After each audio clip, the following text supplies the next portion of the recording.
하나님께서 우리에게 주신 약속의 말씀을 받기 원합니다. 자리에 일어서셔서 마가복음 10장 45절 우리 합독하도록 하겠습니다. 시작. 인자가 온 것은 섬김을 받으려 함이 아니라 도리어 섬기려 하고 자기 목숨을 많은 사람의 대속물로 주려 함이니라. 아멘. 하나님께서 우리에게 주신 약속의 말씀입니다. 사람은 누구나 인정받고 싶어 합니다. 누군가 나를 인정해 주는데 그거를 싫어할 사람들은 결코 없습니다. 또 누군가 내 수고를 좀 알아줬으면 좋겠어요. 그 수고 너무 열심히 하시던데요. 그런 수고를 또 거부하는 사람은 없을 것입니다. 또 나의 헌신을 기억해 주기를 바랍니다. 왜냐하면 사람은요, 혼자 살기보다도 누군가의 마음을 나누며 살아가는 존재들이기 때문에 그래요. 사랑을 주고받고 또 서로의 관심과 인정 속에서 은근히 마음에서 올라오는 힘이 있기 때문에 그렇습니다. 그런데 나의 수고, 나의 마음을 헤아려 주지 않는 어떤 인정하지 못하는 그런 말, 어떤 수고했다는 말이 없으면 그런 것이 외면당하면 지칩니다. 피곤해요. 내 안에 기쁨도 없어진다는 거예요. 그래서 누구에게 인정과 감사를 받는다는 것은 결코 이상하게 생각하거나 부끄러운 일이 아닙니다. 오히려 매우 자연스러운 일이다 이렇게 생각합니다. 특별히 오랜 시간 동안 보이지 않는 자리에서 늘 수고하고 헌신하는 그러한 사람들일수록 수고했습니다, 감사합니다, 고마워요, 그 한마디가 큰 위로가 되고 큰 힘이 됩니다. 자, 그런데 문제는요, 사람들로부터 인정받는 것이 목적이 되는 거예요. 나를 인정해 주는 거, 나를 인정해 주고 감사하다는 말을 듣기 위해서 내가 그 목적이 되어 사람들의 박수를 좀 더 받고 칭찬을 받는 것이 섬김의 이유가 될 때는 섬김의 방향이 흔들리게 되어 있습니다. 그래서 성숙한 섬김의 모습은 뭐냐? 사람들의 마음에, 사람들의 반응에 따라 흔들리지 않는 거예요. 누가 칭찬을 해주든 누가 이 칭찬을 안 해주든 그 순종하는 것이 마음에 흔들리지 않는, 사람들의 반응에 흔들리지 않는 것이 성숙한 섬김의 모습입니다. 오히려 사람들에게 감사합니다, 최고예요, 엄지척 이런 인정을 받으면 그냥 그것마저도 하나님의 은혜입니다, 이렇게 모든 영광을 하나님께 감사하고, 사람들이 나를 알아주지 않는다 할지라도 섭섭함 때문에 내게 주어진 사명을 놓지 않는다라는 거예요. 바로 이것이 예수님께서 보여주신 섬김입니다. 예수님은 섬김을 이론으로 설명하지 아니하시고요, 자신의 삶 전체로 살아내셨다라는 거예요. 그래서 오늘 본문은 예수님의 삶과 사역을 가장 간결하면서도 핵심적으로 보여주는 말씀 가운데 하나입니다. 오늘 본문 보시면요, 인자가 온 것은, 예수인 내가 이 땅에 온 것은 섬김을 받으려 함이 아니다 라고 한 줄로 이렇게 분명하게 기록하고 있습니다. 이것은 뭐예요? 예수님의 존재 자체가 섬김이라는 거예요. 예수님의 존재 자체, 살아계시는 존재의 목적 자체가 섬김이다라는 거예요. 예수님은 자신을 내어주기까지 사람을 살리기 위해 이 땅에 오셨기 때문에 예수님을 만난 사람들은요, 반드시 변화가 있어요. 어떤 변화가 있느냐? 생각이 바뀌는 거예요. 예수 믿기 전과 예수 믿은 이후에 생각의 변화가 있어요. 가치관의 변화도 있습니다. 삶의 목적도 바뀌고요, 관계도 바뀌고요, 행동도 새로워지기 시작하는 거예요. 그러다 보니까 삶의 방향도 바뀌게 되는 거예요. 이때를 우리는 신학적인 용어로 회심이라고 합니다. 참된 회심은 뭐냐? 삶의 나의 중심과 방향 자체가 기존과 달라진다라는 거예요. 예수님을 만나기 전에는 좀 더 대접받기를 원하고, 예수님을 만나기 전에는 인정받는 것이 중요했다면, 내가 이제 예수님을 만나면서부터 이제 다른 사람들을 살리고 다른 사람들을 섬기는 것이 더 중요해지기 시작한 거예요. 삭개오가 그러했습니다. 그렇게 사람들의 등을 쳐먹던 그 당시에 텍스 컬렉터 삭개오는요, 예수님을 만나고 나서 삶의 방향이 바뀐 거예요. 그 변화의 가장 분명한 열매가 바로 섬김입니다. 예수님을 만나면서부터 나는 이기적이고 나만 알았던 개인 중심적인 삶이 이제 내가 무엇을 섬길까? 내가 누구를 섬길까? 어떻게 섬길까? 라는 섬김으로 분명한 열매로 드러나게 된다는 거예요. 그래서 우리는요, 예수님을 깊이 알아가면 알아갈수록 예수님을 닮아가게 되는 거예요. 예수님을 닮아가는 사람에게는요, 반드시 섬김의 열매가 겉으로 드러나게 됩니다. 오늘은 어머니 주일입니다. 저뿐만 아니라 우리 모두는요, 가장 오래, 그리고 가장 깊이, 그리고 가장 조건 없이 섬겨주신 존재로 우리들의 어머니를 기억하고 계십니다. 어떤 어머니들은요, 이미 고인이 되신 분들도 계실 수도 있고요, 어머니가 살아 계시지만 딸도 아들도 기억하지 못하는 그런 상태로 계신 분들도 계실 거고요, 또 아파서 병원에 입원해 계신 분들도 계실 것입니다.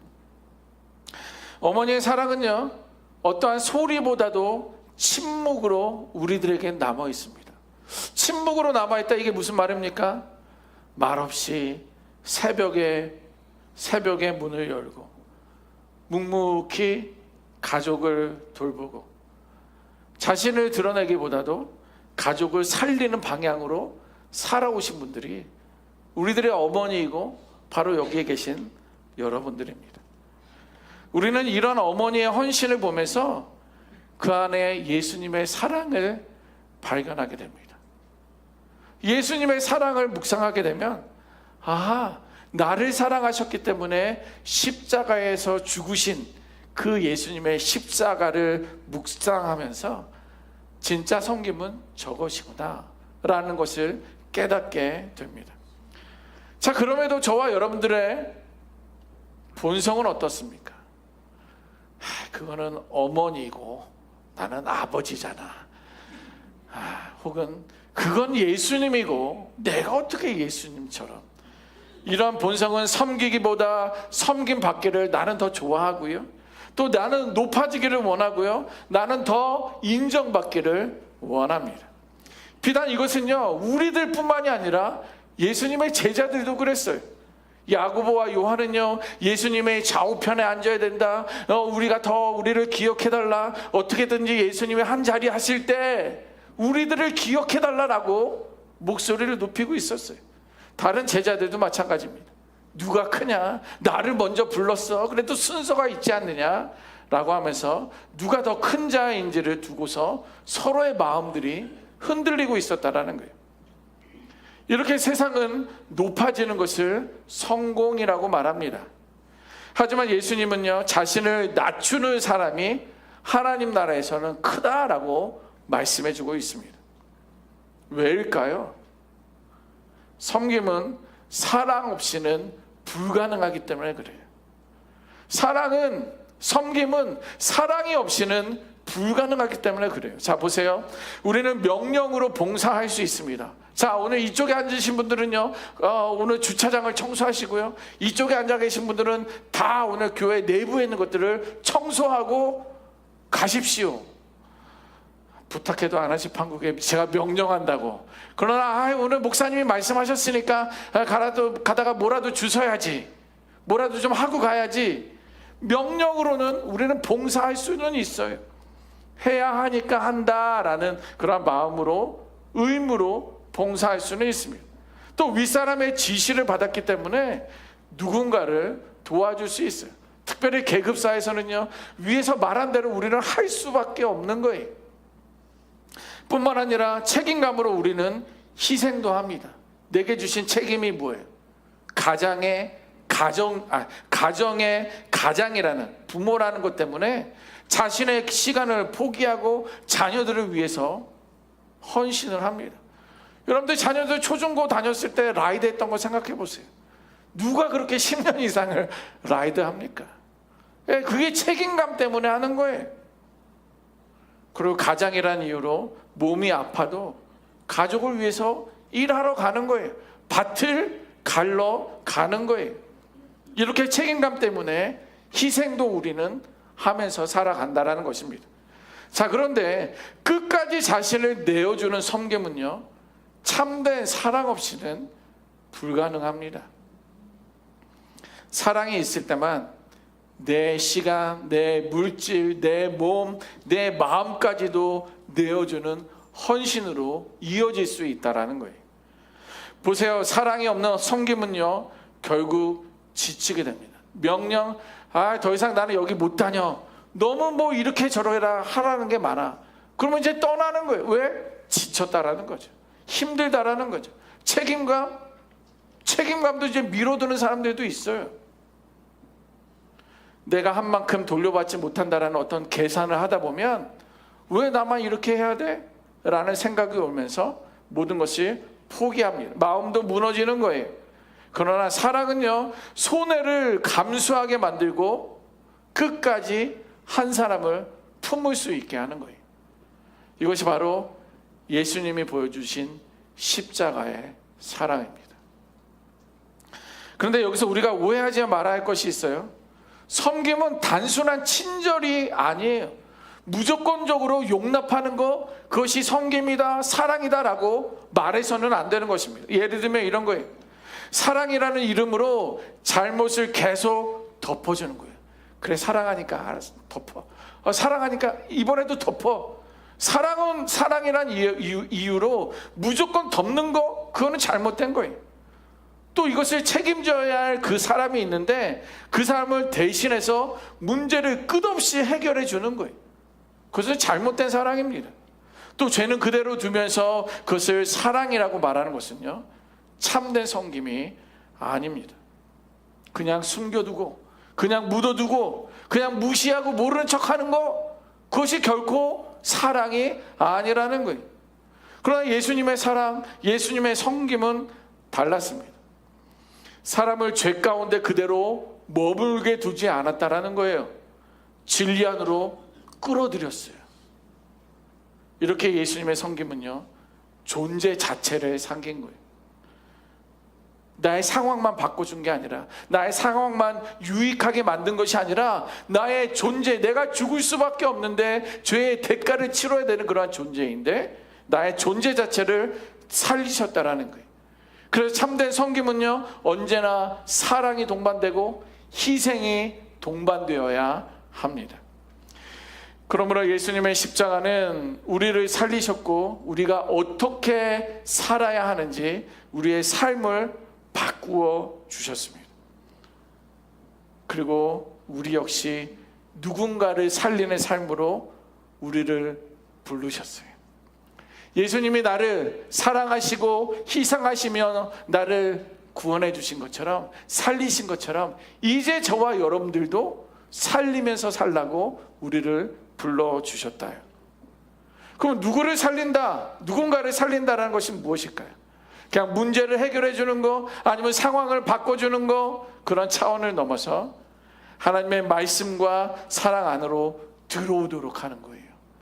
왜냐하면 참된 사랑은 믿음 안에, 참된 사랑은 그 신앙 안에, 예수님의 그 십자가 안에 있기 때문에 말씀 안으로 들어오도록 우리를 부르셨다라는 거예요.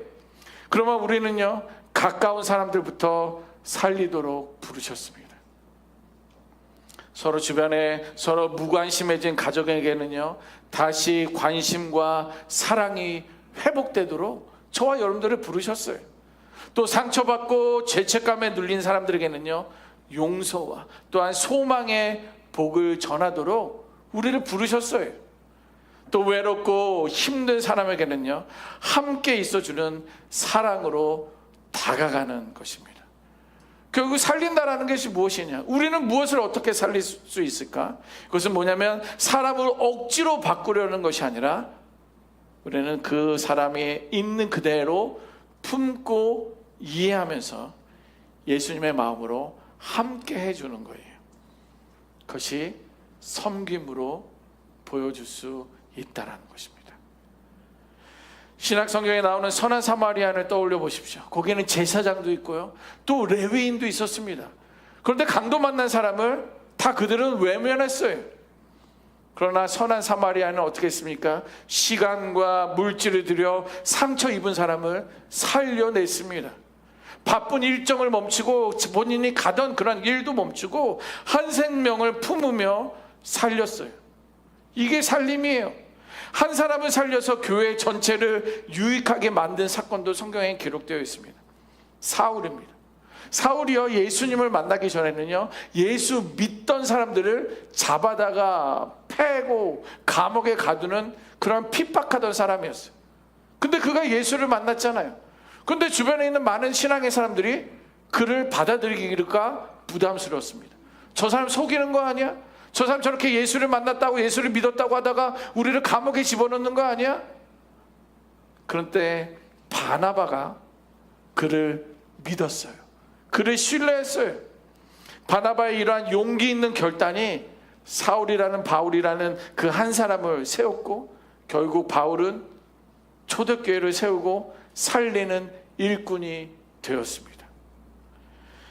여러분, 예수님은 섬김을 말로 하지 않으셨습니다. 직접 삶으로 살아내셨어요. 그리고 그 길 끝에서는요, 십자가를 지셨습니다. 예수님의 섬김은 생명을 내어주신 실제적인 사랑이었다라는 거예요. 예수님의 섬김은 생명을 내어주는 실제적인 사랑이었고, 이제 우리가 주님을 믿고 따르는 사람들로 돌아왔다면 이제 우리의 삶도 역시 그 사랑을 닮아가는 방향으로 변화될 수밖에 없습니다. 믿음은 삶의 그러한 모습으로 드러나게 되어 있어요. 아, 목사님 나는 모태신앙이에요. 아, 목사님 나는 오랫동안 교회를 섬겨왔어요. 내가 이렇게 말을 계속해서 나의 존재를 드러내지 않더라도 믿음은, 나의 신앙은 삶의 모습을 통해 자연스럽게 드러나게 되어 있습니다. 이제 우리의 삶도 반드시 변화가 나타나야 합니다. 어떻게요? 살리는 사람으로. 내가 가면 그 사람이 살아나는 거예요. 내가 그 공동체에 있으면 공동체가 살아나는 거예요. 그렇게 우리는 살리는 사람으로 변화되어야 하는 거예요. 그래서 여러분들 개인의 가정을 살리시고요, 또 여러분들 우리 HD 은혜 공동체를 살리시고요, 또 상처 입은 사람을 품기 시작해야 됩니다. 특별히 오늘은 이름 없이 헌신해온 어머님들의 섬김을 기억하면 좋겠어요. 저도 오늘 가면 어머니에게 전화를 드려야 되겠습니다.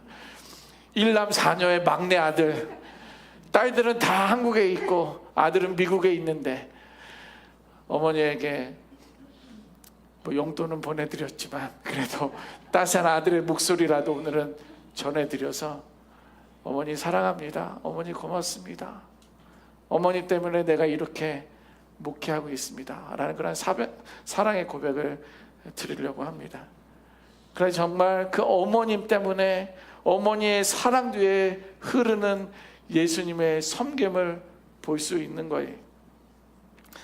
섬김은요, 약해서 선택하는 길이 아닙니다. 당신은 배우지 못했으니까 이거 하세요, 당신은 가진 거 없으니까 이거 하세요. 아니요, 섬김이라는 것은 약해서 선택하는 길이 아니라 하나님 나라의 가치와 뜻을 가장 깊이 깨달은 사람이 걷는 길이에요. 왜냐하면 우리의 주님께서 가장 높은 자리에 있음에도 불구하고 가장 낮은 자리로 내려오셨던 것, 그 예수님이 약해서 그것을 선택한 것입니까? 그렇지 않다라는 거예요. 그러므로 여러분, 각자의 가정에서, 그리고 HD 은혜 공동체 안에서 작은 섬김 하나라도 다시 시작하십시다. 말보다 먼저 손을 내미는 거예요. 이제 식사하고 교제할 때 그냥 한번 다 돌아가면서 인사하는 거예요. 고맙다고, 사랑한다라고. 이 작은 것이 섬김이라는 거예요. 또 판단하기 전에 먼저 품어주는 거예요. 아유, 생긴 거 보니까 그렇게 한 거 맞아, 소문 듣다 보니까 그 사람은, 그 인간은 그래, 그러면서 판단하기 전에 먼저 품어주자라는 거예요. 그리고 나를 낮추는 자리에서 사랑을 선택합시다. 섬김은 특별한 사람들의 이야기가 아니에요. 주님을 따르는 제자들의 삶이 바로 섬김의 이야기고, 그것은 저와 여러분들의 이야기가 되어야 될 줄 믿습니다. 오늘 우리가 그 길을 선택할 때 우리의 삶 속에서도 예수님의 흔적이 깊이 새겨지기를 주님의 이름으로 축원합니다. 아멘. 기도하겠습니다.